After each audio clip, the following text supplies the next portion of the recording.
2015ko Donostiako zinemaldian, sail ofizialean lehiatu zen, eta Euskal Zinemaren Irizar saria jaso zuen. Baserriaren eta kalearen arteko gatazka, tradizioaren eta bizimodu berriaren arteko talka.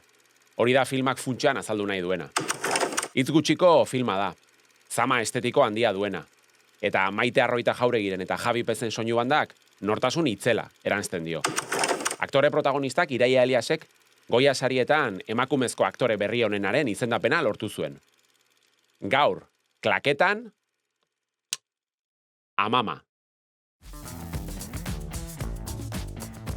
Klaketa. Gaizka Izagirreren eskutik. Euskal zineari buruzko podcasta. Gaurko saioan Amama izango dugu izpide, baina Amamaren aitzakiarekin musikaz eta soinu bandaz eta ere hitz egingo dugu, eta horretarako gonbidatu berezi bat ekarri dugu gaur, Maite Arroita Jauregi, ongi etorri. Eskerrik asko, Bardin. Zer moduz, ondo? Ondo, hemen. Mursego esan behar nuen jarraian, ez dakit oraindik gustuko dezun etiketa hori beti gainera eramatea, edo... Askotan galdetzen dezte hori, ez? Ez lan nahi oso kreditutan agertza, eta normalian eskatzen dut lehenengo apellidua, Amana, eta gero parentesi artean Mursego. Bai, parentesi artean esan Mursego. Bai, ez dakit, nahiago Maite Arroita gelditzea, Jauregi dugu. Aurkeztu behar nizin musikari gisa, baina nik uste gehiago definitzen zaituela esperimentatzea gustoko duen sortzaile askea eta musika irakaslea. Ez dakit zuzena den hori. Esperimentatzea gustoko duen sortzailea, askea. Bai. Ez dakit askea sentitzen zean, edo askea, nahi dezun honetako sortzeak suposatzen sortzea eta esperimentatzea batera doiaz. Sortzaile izan da, esperimentatu behar dozu. Ez dut horre bi terminoak ez ditut oso zaiet jata bere iztia bai. Eta musika irakaslea, hori igual jende askok ez daki, ume txikien edo umeen musika irakaslea zea, ez da? Bai, eta batez ere orain momentuan behar berezia dituzten pertsonekin, bai. Eta zer moduz? Oso ondo, hasta el fondo esaten dana, bai. Oso zaila egiten ari zait azken urtetan hori musikaskolan murrizketarekin agola, baina oso zaila egiten ari zait hori sormena eta irakaskuntza uztartzea. Biako uztartzea. Bai, eta neurriak hartzen nahi naiz, horren gainean. Diskoetan, zerrendatu inditut, ahotsa, txeloa, pianoa, ukelelea, autoarpa, xilofonoa, melodika, txirula, kalimba, reklamoak, galdetu behar nizun, zer ez dezu jotzen? Gauza asko. Horre jotzen ditu, baina, nire instrumentoa txeloa da. Zure ezaugarri nagusia txeloa, horrela identifikatzen nahi duzu. Bai, txeloa da, ahotsa, lehenago ez nuen hain lotxa ematen zian pizkat, baina orain asko erabiltzen dut ahotsa, edo zertarako, oso logikoa derito gaineran, azkenan gainean daramagun instrumentua, eta pertsonalena izango da, segurazki, danon gizakion ahots, ez dauz bi ahots berdin, hortik hasita, baina ni txelista naiz. Erabiltzen dut asko pianoa lan egiteko, ikasi nuen ere pianoa, eta konposatzeko ere erabiltzen dut. Pianoak ematen dizun ezaugarrien gaitzik, bai. Zure diskaz gain eta zure musikaz gain, soinu bandan ere murgildu zinen, orain dela urte batzuk. Bai. Hemen ere zerrendatu behar izan dut, segia da hasi zinela, baina geroztik, bildu duzu hemen kurrikulum nahiko importante bat, Amama, Emak Bakia, Irati, Invisible, Black Is Beltza, sobre todo de noche, eta beste pelikula eta aipatu nahi nuen, eta horretarako bideo bat jarriko dizut. Ja. Y los ganador es Arantzazu Calleja y Maite Arroita Jauregui por Aquelarre. Me tocó. Nomás la tuve que decir. Zati hau, entzun ningo dugu zati hau, merezi duela. Entzun ningo dugu. Bueno, lotxa maten duzta. Lotxa maten dizu.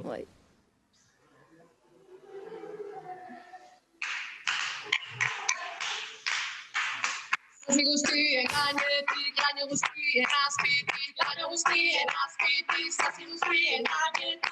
Ezkerrik asko Amaia, gara zilun leionen, Irati Lorea, Lorena Zara, Lora Nerea, Miriam Leirea, Bai. Aspaldietzen nuela ikusten bideoa? Ordundik ez duzu ikusi?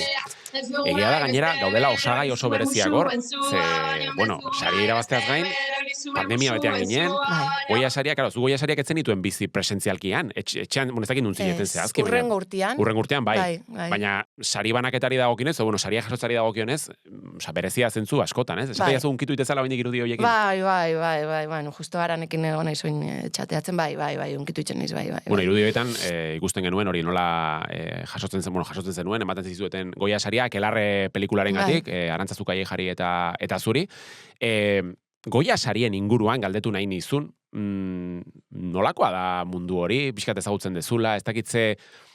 Begira, a ber... Zerbait aldatu duen zure ibilbidean? Ez, aldatu nire ibilbidean ez. Ezakiz lan esan, azkenean,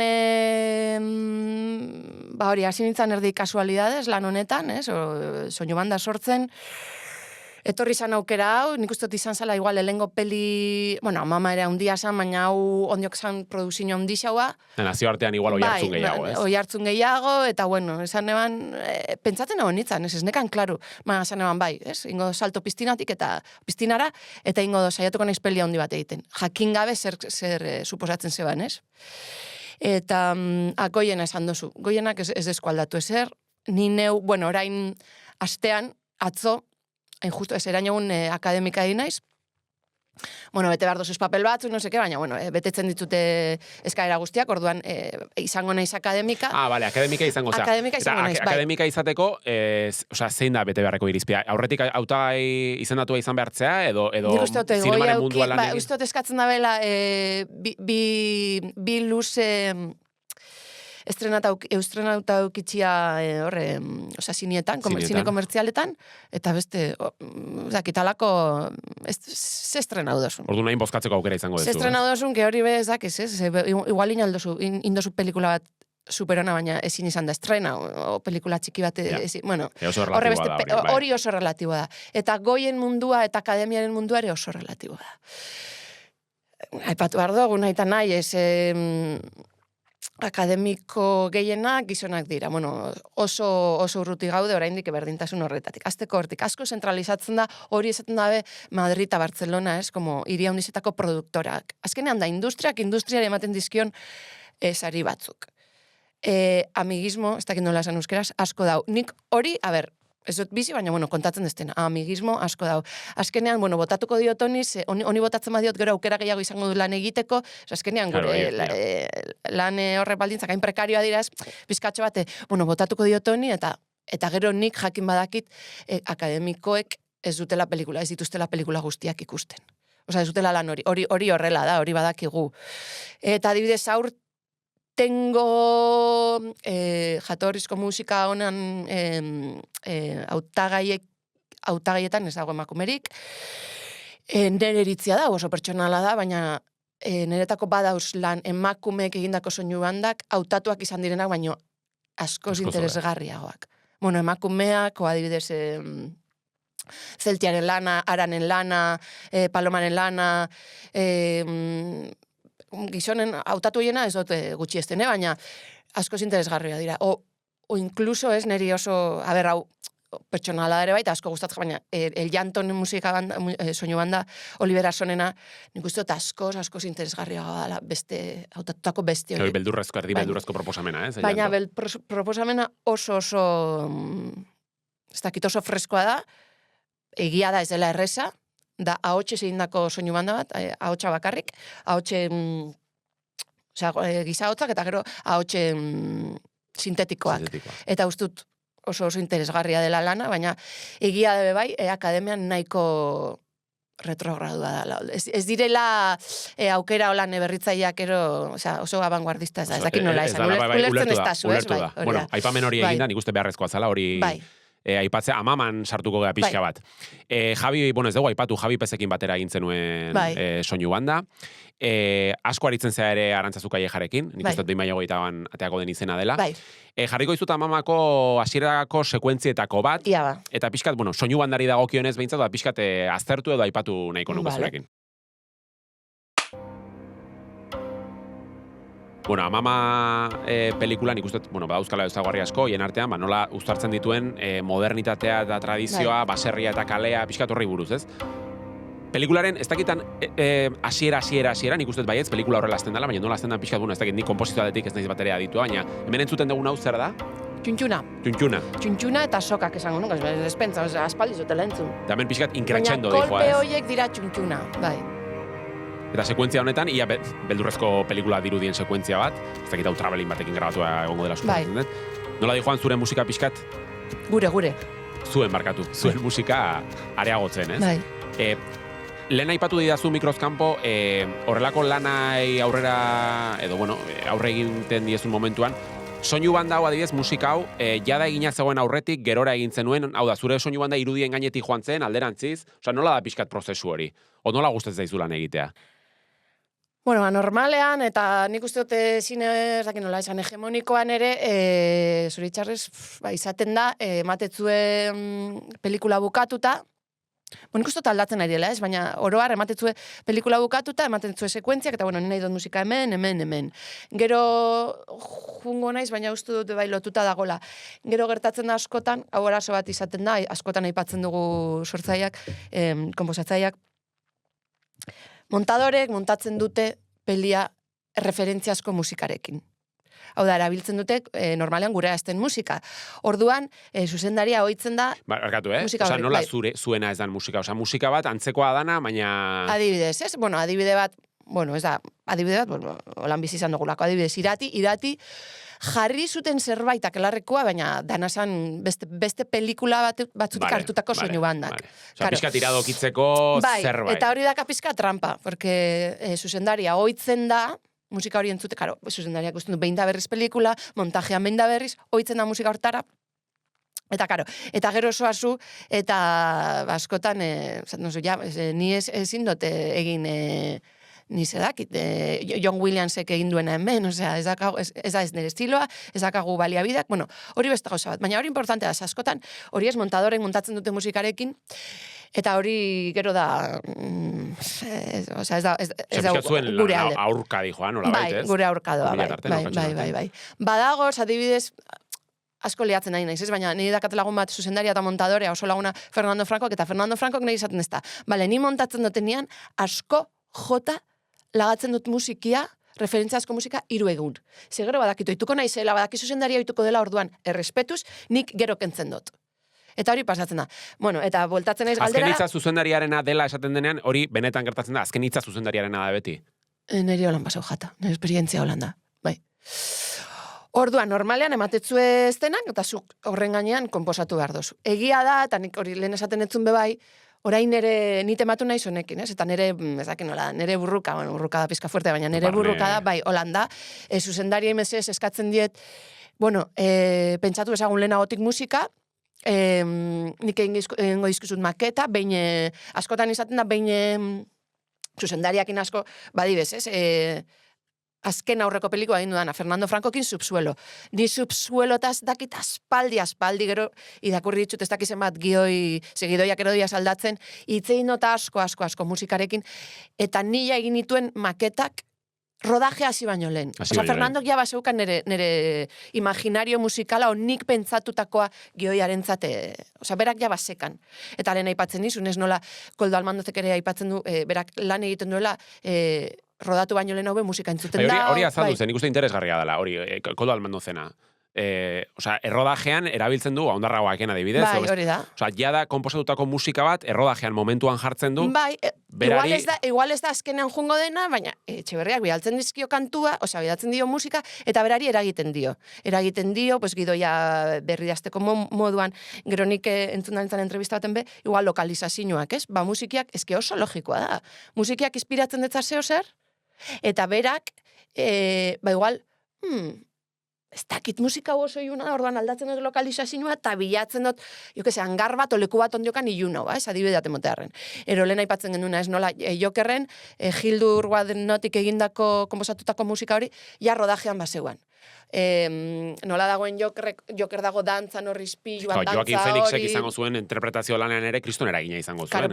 Berak rodatu zuen musika entzuten. Horrek eragiten dizu. Eta hori da azkenean, musika bihurtzen da pelikularen parte. Ez da imaginak hornitzen dituen beste elementu bat. Eta hori netako oso garrantzitsua da. Azkenean, musika aldez aurretik egiten, pelikula egiten ari zara. Eta, hori Fernandok ere askotan aipatzen dit, zuk utzi behar diozu, konfidatu behar duzu, konfidantza izan behar duzu. Konfiantza... Musikari horretan, berak igual zuk ikusten edo entzuten dozun hori ekartzen detzu. Eta azkenean, imagina, likatzen da musikaz eta musika imagina. Zor dago, ez? Holan, pinpon bat. Netako hori oso garrantzitsua. Eta errespetu kontu bada, bai, karo. Bai. Guazen beste bide bat ikustera. Ama pelikula. Bueno, eta liatzen menez gehiago. Ez. Oso interesgarria. Baina hori oso bai, eta egon alnitzak oso bai. Eta gero bai, honekin bukatzen dut, moduak dauz bai, eta netako beti aipatzen dut oso barneratutakaten bi adibidez. Gero igual moztuko zue, baina. Hemen ez dugu zer mozten, Ja, klasiko. Osea, ez hainbesten ere lana, edo klasikoak diren pelikulak, ez? Ascensor hacia el Cadalso, maiena. Hor esaten da, Boris Vianek idatzi zuen edo dokumentatu zuen nola Miles Davisek egin zuen kontzertu bat Parisen, hartu zuen zuzendariak, aldez aurretik hitz egin da zuten, baina kontzertua eta gero, eraman zuen estudiora, eta gaba horretan bertan kontzertua eman da gero, egin zuen, improvisatu zuen, hau ere oso garrantzitsua da, improvisatu zuen Ascensor hacia el Cadalso, ezakin nolan frantsesez, horren musika. Edo, momentu baten, Jean Jarmusek, Deathman egiteko, jarri zuen Neil Young, jarri zion pantalla bat aurren eta bai eskuman eta eskerran, jarri zion Deathman, eta Neil Youngek improvisatu zuen. Eitxe zeban holan, sekan, ez, como Neil Young eta... Komposatzerek orduan ze metodologia desberdina dauden, Eta aberatsa izan daiteken ere momentuko improvisazio hori. Ez dela izan behar, hartu imagina eta jantzi moduren zerbait baten. organikoa bada, zerbait naturala, ez? Naturala, interesgarria. Egon aldire igual erruak, baina erruak akatsa bidea esaten du gure lagun Ramonek, hola da. Hemen zaudela aprotxatuz bideoa jarri nahi nuen, segia da. Ez eskatu barkamenik mesedez. Oso interesgarria da. Oso interesgarria da. Eta zinema hegemonikoan ez da egiten hori, osea. Egia da. Amamako beste momentua jarriko dizut, hauxe. Zuen egonda baipatu behar genuen. Claro. Hemen sekuentzia honentzan, soinu banda entzuteaz gain, zure presentzia dago pantailan. Kisik deitu ninduenean, lehenengo gauzan zestan, zu izango zara pertsonaia. Zu izango zara peliko pertsonai bat. Zu izango zara pertsonai nagusiaren laguna. Osea, zukingo duzu zure zutaz, tak zelan esan. Eta... Adibidez kantu hau, kantu zarba da. Osea, hau egin nuen berrirakurketa bat Gloria Fuertes buruko lanari buruz, eta kantu hau zeuan. Kisiri pasau notzan, zestan bai, hau nahi dut. Hemen egiten dut, pues hori, musego jote. Gustora galditu zinen, emaitzarekin? Bai, nere kezka da, eta nere kezka izan da beti, akelaren ere ala izan zen, playbackaren kontua. Hor playbackarekin... Playbacka da, bai. Eta nik aukeran nahiago izaten dut, badakit teknikoki oso zaila dela, eta hori, baina ni momentu baten akelarren ja obsesionauta nengoen, ez? Ikusten dituen pelikulak nun playbacka benetazkoa zen, ezakizer. Fijatzen, entzuleak o ikusleak fijatzen badira, bukaeran bai dago atzapar mugimendu bat ez dena korresponditzen musikarekin, baina... Ez da nabaritzen apenas. Oso ondo indadau. Zineman, musikaren munduan. Eta ez esan, nik uste dut, esango nuke inzela alako nasketa bat.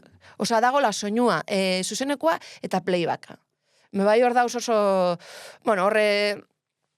hor teoria asko dau, eta bai hor, nik asko fijatzen naiz, Coppolakin lanitzen zelan soinu gileak, esplikatzen da hor dauz, YouTube batzuk oso ondo, ez Coppolan, el padrinoko, alako estena batzuk nola egiten zan.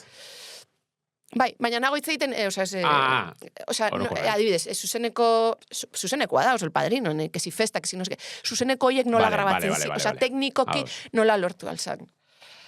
Eta nik badakit peli txiki badela, eta igual ez dela ezaguna, baina oso presente dakate las altas presiones, orain, zuzendaria, eta ez dut esango, porque hanka sartukot.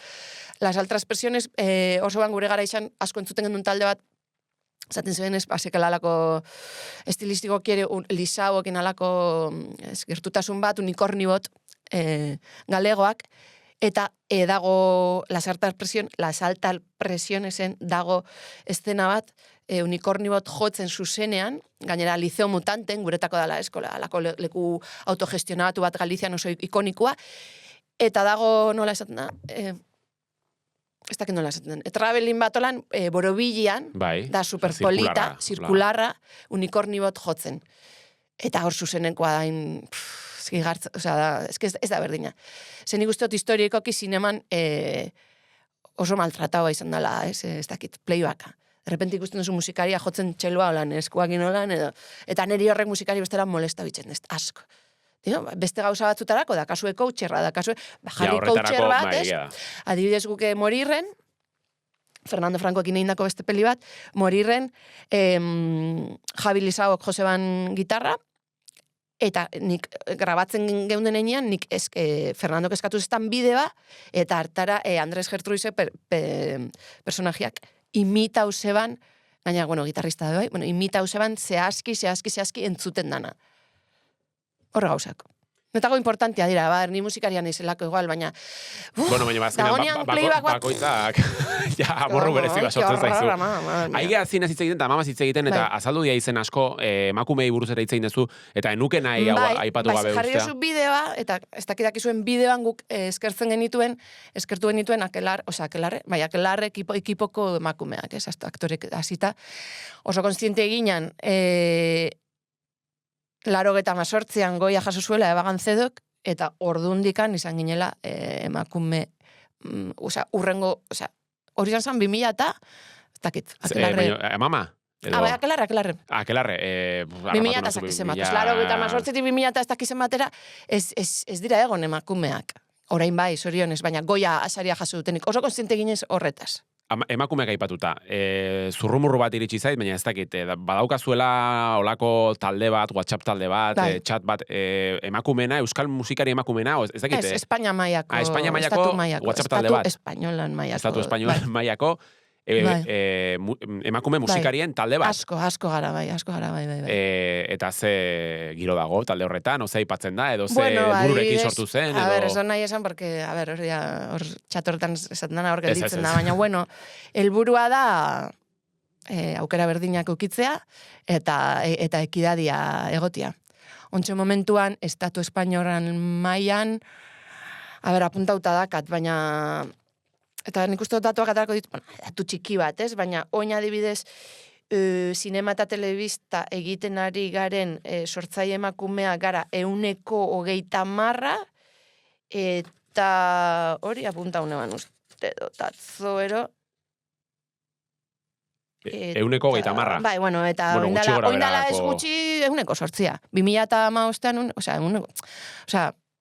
izan garala oso gutxi. Bai, eta gero, jaso ditugu ere, gizon konposatzaileen hainbat aserre, kupoa dela, kupoa dela, ez dela, eta bueno, esango dut, azkenean publikoa da, nik txatorretan ez nago, baina, izan dituzte mail elkartruke batzuk, eta momentu baten esan dira, alako astakeriak del pelo de, aldatu beharko du sexualan egin alizateko. Osea, gauza dago, holan, ez dut esaten ez denek direnik, ni badakit aliatu asko ditugula, aliatu esaten dugu, ez? Baina, gauza dago, horrela. Ez ezagutzen du trampa egin dutenak, nun ipini dabe emakumen izena, baina gero konposatu duen gizon, batek no seke. Bagu, manifestua daukago, irakurtzen nahi dabenak, gu, bilatzen dugu, hori, baldintza berdinak eukitzia, eta gotia ekidade bat. WhatsApp horretaz gain, nolaiteko elkarte bateo badaukazue, edo da zerbait simbolikoa talde horrena, WhatsApp talde horrena? Simbolikoa da. Baina badago, beraiek asko daude ziman, eta Euskal Herri mailan dago... dago hemen, baina hemen dago, Izaskun Arandia eta... Bai, horrek, hori da. Muñak sortua. Bai. Ni oraindik ez nago, ni momentuz akademika egin naiz eta berro. Ez dala gutxi, akademia egiteana, Badukatu hori erronka bat. Ez, baina azkenean ez da diru laguntza publikoa jasotzen duen pelikula batek, egin bar du... Hori, baldintza berdintasuna, eta berdintasunaren alde. Gutxieneko izan barruela, 2025 gaude. Gutxieneko. Eta gainera, goi postuetako emakumeak alegia, ez da? Osea, argazki zuzendaria emakumeak, gidoilaria, zuzendaria, askotan ez, emakumeak sartu bai, baina goi postuetan nik uste, ez? Dala pixkate aldarrekatzen dena. Bai, guzartzen gara, nire kasua, gure izaten da, como, bai, zuntatak nola den, Bai, arlo, Burua, banatzen edo. diran, bai, musikaren buruan ni naiz, azkenean, ni izaten naiz, bai. Momentu baten, orain dela urtak esaten nintuen, deitu naute kupoan gaitik, orain, ez daukat inungo arazorik. Kupoan gaitik, pues kupoan gaitik, egin duzuelan gizonek, bizitza guztian, historikoki, hegemonikoki, pues dakit, Eta ez bai, orain. sortza izuen zerbait da, Eta historikoki. gainera, nik uste dut, gizartearentzat, entzutea gizartearen erdiaren ikuspuntua eta egiteko modua, eta hori eske da, berazgarria, eske da, de madera de pino esaten da, ez da ezer aldarri bat hor, dakit. Aigare aipatzen, aipatu dituzu pelikula batzuk. Azken zatian gustatzen zait zinemari buruz hitz egitea gonbidatuarekin, baina zuia aurreratu zea eta aipatu dituzu izenburu asko. Nazioartean murgildu aurretik, ez dakit nola ikusten dezun oroar euskal zinema, euskarazko zinema, zegoeretan uste dezun dagoen, osasuntxu dagoen, ez pertsonalki ze zegoera eratan. Hau esan zuen... Esango dut, Ramon Agirrek. Biba zueken. Nik uste historiek dauzkagula deno. Satanok dauzkago, 100%. Gero esaten da, zaki zer, nik gogoratzen naiz ere, jaso nuen sari bana, total, eta saria eman zidan Rebordinosek. Eta bere izpitza izan zen, no, pues esto quiere decir, no, es betikoa, es, la medición de qué sano es, en qué buen es, no, ze ondo, es. Ze osasuntxu. Ze osasuntxu, es, que rekasko gaizka dagoen, euskal cinema, no sé qué. Bueno, Ramonek esaten nuen 100%, euskal zinema, euskarazko zinema, euskal zinema, ez sartzen dugu euskal zinema. Hori da, ez? Baina, oroar. Gero telebistan ez dago fikziorik euskeraz, ez dago referenterik, referenten, bai genero aldetik ere, emakume referenta behar ditugu, gure izara garatzeko, gure kultur sistema osasuntxu bat, eta bar, baina ez dakagu referenterik euskeraz. Nik uste garai baten askoz gehiago zirela orain direnak, baino. Ez dakit. Nazioarteari begira, badakit zine asko ikusten dezula, eta telesailak ere ikusten dituzula. Gomendatu iguzu zerbait, ez dakit, igual berezik ikustatzen zaizuna, ze zinema mota gustoko dezu. Ez dakit, musikaria izan da, eta are gehiago soinu banda konposatzailea, nola ikusten dituzu pelikula horiek? Ikusle pasibo moduan, ezin dezu soinu banda... Orain arte, baina onja momentuan, gerota gehiago murgiltzaren izena, eta, nire hori da profesionalizatzea, pizkatxo bat demorarekin hori, bakarrik sortzelanak itxia, oina nago asako, eta gaina, entrekexi akademikak, nago sartzen, ez dakit onerako eratxarrerako, baina mundu horretan nago sartzen, oso presente daukat zinea. Asako, gero, ja maierako utziko dugu, baina oso presente daukat zinea, apuntatu behar izan dezu zerrenda, daukazun pendiente, eta daukazun guztiarekin. Ez dakit, ingo dugu. Orduan, entzun itxen dut, asko. Eta batzutan ondokoak esan deztan, tranqui. Zehazten nahi zentzuten, eta hau da... Hau da omidiarekin egin da, hau da jatnik, eske dau soinuak ezagutzen ditudan. Soinu bandari gabeko, edo musikarikako pelikulak eskertuko dituzu izan, behin ez? Bai, nik uste dut peli bat ona denean ez du behar soinu bandarik. Hori oso argi daukat. Morirrek esekan, bakarrik esekan musika diegetikoa. Nago aipatzen hori, nik egindako... Morirren egin nuen musika diegetikoa, La consagración de la primavera egin genuen bakarrik kreditoak, egin genituen, gero hitz egingo dugu. Baina bai, ikusten dut, asko entzuten dut, nago oso. Nola egin du, hau zergatik egin du... Eta izenburu konkretuak, ze pelikula mota guztu zaizkizu, ze telesail... Aipatzen izuna, Kaurismaki, Lantimos, Lucrecia Martel oso gustoko dakat... Retrato de una mujer en llamas. Bera. Selines llamas. Ez da telepatia, bera. Nere bildumatik uste zait, gonbidatuari opari bat egitea beti. Benetan? Eta justo, batzutan ematen du prestatua da, hola. Baina ez dago prestatua. Oso fan naiz, eta estena hau iruditzen zait, aipatuko dugu, ze entzulek eskertuko dute, ze pelikula... Retrato de una mujer en llama... Gustatzen zaizu pelikula... Doctor d'Anfillen... Eskerrak frantzisen esaten dezun, Bai, asko. Eta estena hau iruditzen jata, pasada bat. Estena hau berez akelarre bada. Ze ikusten da irudian, ikusten da, sua zutan, bai. Su hartu baino lehen, da alako elkartzen dira herriko emakumeak, zuan inguruan, abesten, da akelarre bat. Hau ikusten un, akelarre pelikula baino lehen, edo ondoren, tartean ikusten. Bitartean, orduan, karo, ni nengoen denbora bakarrik ikusten dituen akelarreak pelikula guztietan. Eta akelarre hau da inederra, da, bai, oso pelikula da, Akelarre, eta ez dakik goratzen zarien monosen dago bai alako Akelarre antzeko bat, Bai, hori da Ego Amerikarra pelikula, naiz gogoratzen, baina ikusi daukat, baina naiz gogoratzen. Gaztetxoak momentu baten elkartzen dira zu inguruan, da dantzatzen dut, eta orduan, karo, ni momentu bakarrik ikusten bat, nengoen denbora guztian konparatzen Akelarra, konparatzen. Bueno, hori da anekdota bat, bai. Bai, estena asko gustatzen jata, eta pelikula, bai. Celine Sciamma, hori, nik uste dute genero aldetik ikuspegitik eta egiten daren lanketa da gozada bat, bai. Telesailak ikuste dituzu? O gehiago zinema? Azkena, berre? Ez netzun ez goratzen. Bueno, ikusi dituzte Los Años Nuevos, Querer... Oin modan dauzen horre guztiak. Baina oso eguneratua zaude, ez? Telesaietan ez jaiatzen zea... Joadikto... Eran egun hasi nintzen Amerika Salvaje edo, Netflixteko bat. Bai, weste... Bai, nik ezin dut hainbeste...